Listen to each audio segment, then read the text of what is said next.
আজকে আলোচনার বিষয় হলো কোরবানির জন্তু জবাইয়ের মাসআলা। কি বলেন তো? কোরবানির পশু জবাইয়ের বিষয়টা কি? কোরবানির পশু জবাইয়ের মাসআলা। আমি আগে বলেছি এই পশুগুলোকে সম্মান করা, এই পশুগুলোকে আদর করা, এই পশুগুলোকে মহাব্বত করা, এটা কি তাকওয়ার অন্তর্ভুক্ত কি না? তাকওয়ার অন্তর্ভুক্ত না? আল্লাহ তাআলা নিজে বলেছেন যে কাজগুলো দ্বারা আমাকে ডাকা হয়, আমার ইবাদত করা হয়, সেইগুলোকে, সেই বস্তুগুলোকে তোমরা কি করো? সম্মান করো। তাহলে এটা তোমাদের তাকওয়ার পথ অবলম্বন হবে।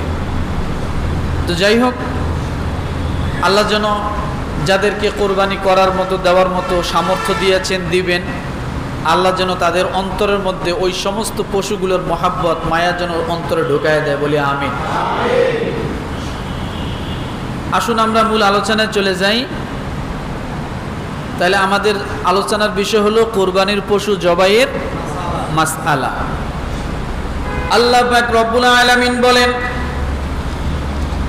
وَالْبُدْنَ جَعَلْنَاهَا لَكُمْ مِنْ شَعَائِرِ اللَّهِ لَكُمْ فِيهَا خَيْرٌ فَاذْكُرُوا اسْمَ اللَّهِ عَلَيْهَا صَوَّافَ।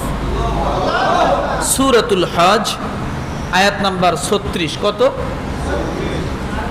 কোন সূরা? সূরাতুল হজ আয়াত নাম্বার 36। আল্লাহ পাক রব্বুল আলামিন বলেন, কুরবানির উট ও গরুকে তোমাদের জন্য আমি আল্লাহ তাআলা শায়ের হিসেবে অন্তর্ভুক্ত করে দিয়েছি, নিদর্শন বানিয়ে দিয়েছি। এই পশুগুলোকে তোমরা যদি, পশুগুলোর গলার মধ্যে তোমরা যদি ছুরি চালাও, তাহলে আমি আল্লাহ রব্বুল আলামিনের কাছে দেখতে অনেক ভালো লাগে। এটা নিদর্শন। আল্লাহ বলেন এটা নিদর্শন। এই জন্য রব্বুল আলামিন বলেন, ওয়াল বুদনা জাআলনাহা লাকুম মিন শাআইরিল্লাহি লাকুম ফিহা খায়র। কুরবানির উট গরুকে তোমাদের জন্য আল্লাহ শায়ের নির্ধারণ করেছেন, নিদর্শন করেছেন, তোমাদের পক্ষে তাতে আছে কল্যাণ। কি রয়েছে বলেন? আমাদের কি রয়েছে? কল্যাণ। কারণ আজকে এই পশুগুলো যদি না থাকতো, গরু যদি না থাকতো, আমরা গোশত খেতে পারতাম না। কথা ঠিক না? আমাদের শরীরে ওই পরিমাণ ভিটামিন আমিষ হতো না। আমার ভাইরা, শুধু কি তাই, গরু দুধ দেয়, যে চামড়া এই কোরবানির সময় কোনো মূল্যই নাই। এ চামড়ার এক এক জোড়া জুতা ৩,০০০, ৪,০০০, ৫,০০০ টাকা পর্যন্ত, আরও বেশি আছে না? এই চামড়া আমরা জুতায় ব্যবহার করি, এই চামড়ার ব্যাগ তৈরি হয়। বিভিন্নভাবে পশু আমাদেরকে উপকার করে। এজন্য আল্লাহ বলে লাকুম ফিহা খায়র, এতে তোমাদের রয়েছে কি? কল্যাণ রয়েছে। তারপরে এটা বিক্রি হয়, মানুষ লালন পালন করে, মানুষ সম্পদশালী হয় এই পশুর দ্বারা। তাহলে এগুলো অবশ্যই আমাদের জন্য কি? কল্যাণ। আমার ভাইরা, এরপর রব্বুল আলামিন কি বলেন? এই পশুগুলো যখন কোরবানির পশু তোমরা জবাই করবে, এবার জবাইয়ের মাসআলা। পশু জবাই করার ক্ষেত্রে আল্লাহর নাম ব্যতীত অন্য কারো নাম নেওয়া যাবে না। নিলে ওই পশুর গোশত ঈমানদারের জন্য খাওয়া কোনোদিন হালাল হবে না। কি হবে না বলেন? হালাল হবে না। বিসমিল্লাহি বিসমিল্লাহি আল্লাহু আকবার, এটা বলতে হবে। এখন কথা হলো, এই পশু জবাইয়ের আগে পশুগুলোর প্রতি কিছু কাজ আছে। কি আছে বলেন তো? কাজ আছে। জবাইয়ের সুন্নত তরিকা, মনে রাখেন জবাইয়ের তরিকা। 1 নাম্বার কোরবানির পশু জবাইয়ের আগে পশুকে পানি পান করানো। পশুকে কি করতে হবে? 1 নম্বরে পানি পান করাইতে হবে। 2 নম্বরে দোয়া পাঠ করা উত্তম। কি পাঠ করা উত্তম? ইন্নী ওয়াজ্জাহতু ওয়াজহিয়া লিল্লাযী ফাতারাস সামাওয়াতি ওয়াল আরদা হানিফান ওয়া মা আনা মিনাল মুশরিকিন। হাদিসের মধ্যে আসছে রাসূল এই দোয়াটাও পাঠ করছেন। আরো আসছে কুল ইন্নানি হাদানি রাব্বি ইলা সিরাতিম মুস্তাকিম দীনান কিয়ামাম মিল্লাতে ইব্রাহিম হানিফা ওয়া মা কানা মিনাল মুশরিকিন কুল ইন্না সালাতি ওয়া নুসুকি ওয়া মাহইয়ায়া ওয়া মামাতি লিল্লাহি রাব্বিল আলামিন।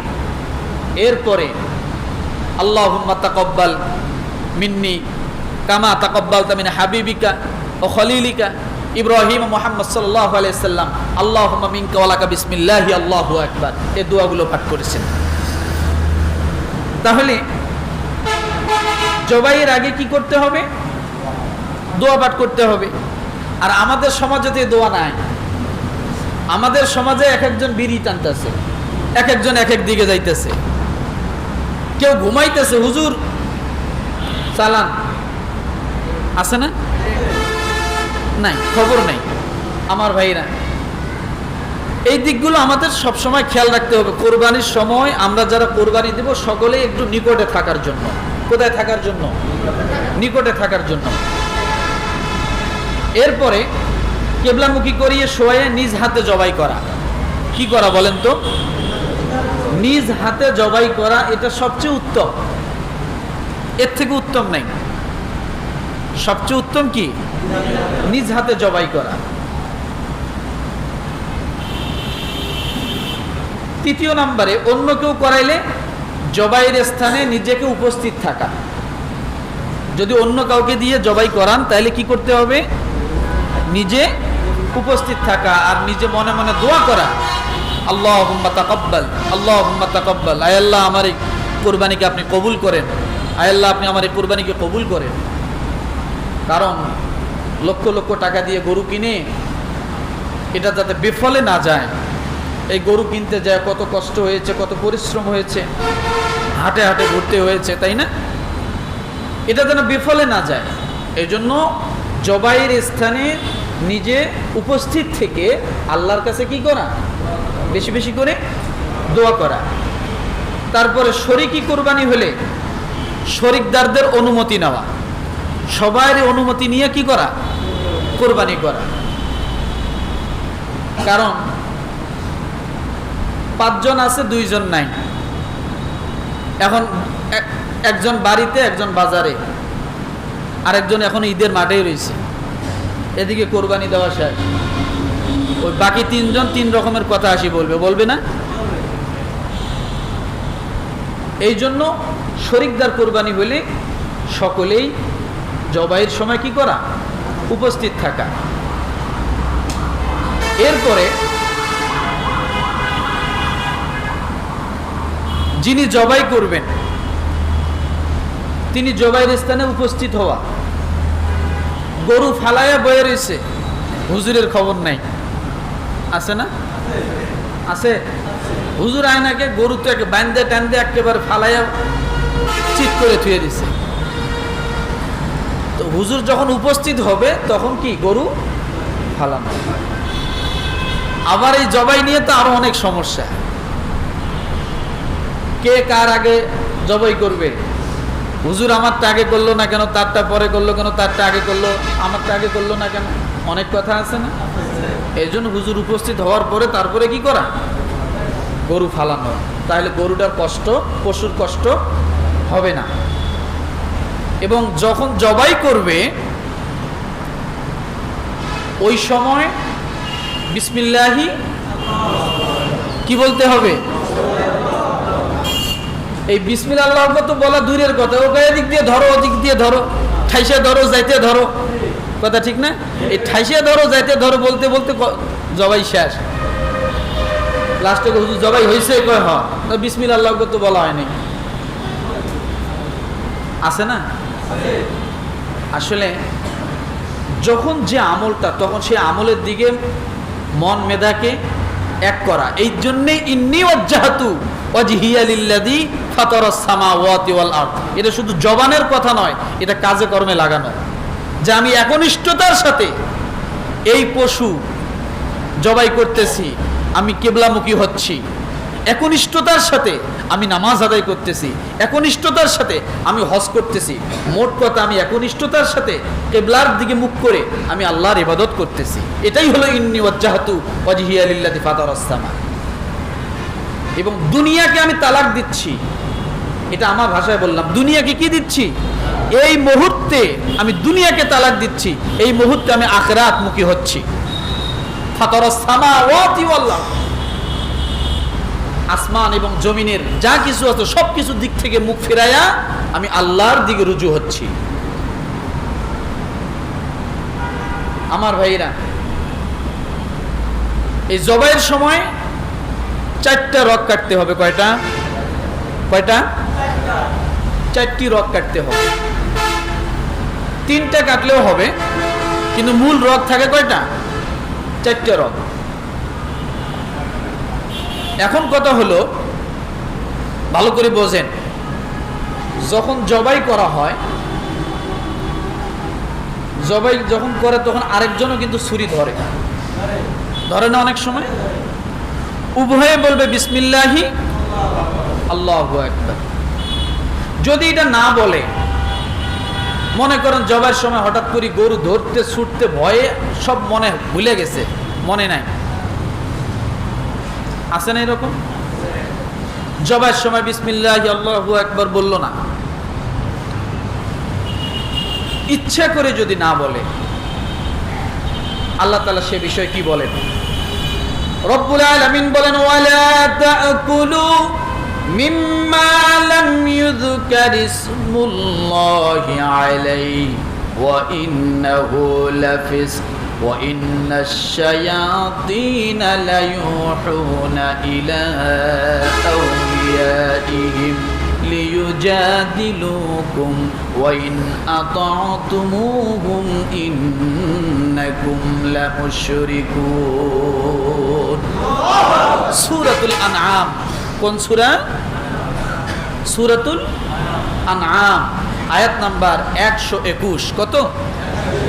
রব্বুল আলামিন বলেন, যে পশুতে আল্লাহর নাম নেওয়া হয়নি, যে পশুতে বিসমিল্লাহি আল্লাহু আকবার বলা হয়নি, যে পশুতে আল্লাহর নাম নিয়া পশু জবাই করা হয়নি, তা থেকে তোমরা কখনো খেও না। কি করো না? তা থেকে তোমরা কখনো খেও না। কারণ যদি তারপরও তোমরা খাও, এটা হবে তোমাদের জন্য কঠিন কবিরাতম গুনাহ। কি গুনাহ?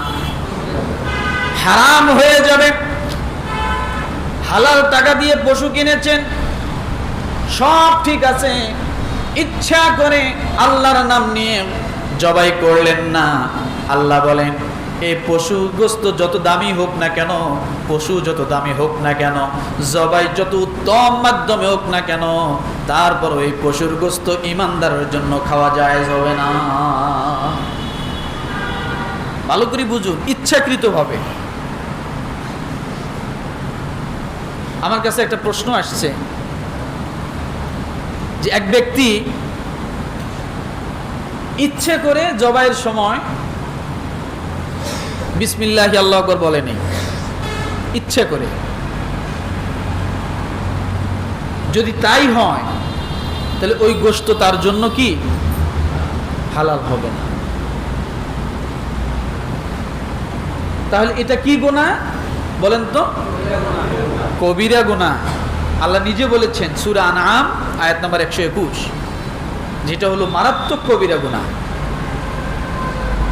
এই জন্য রব্বুল আলামিন বলেন, ও দুনিয়ার মানুষ,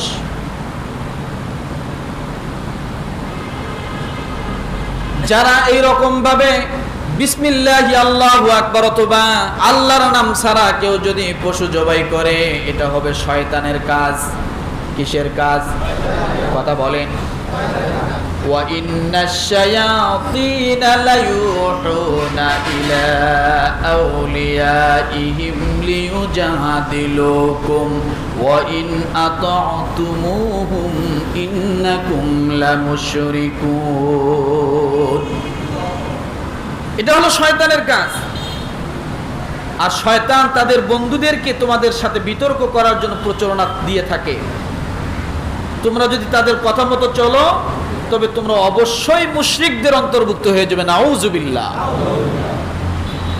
তাহলে বোঝেন এটা কত কঠিন একটা বিষয়।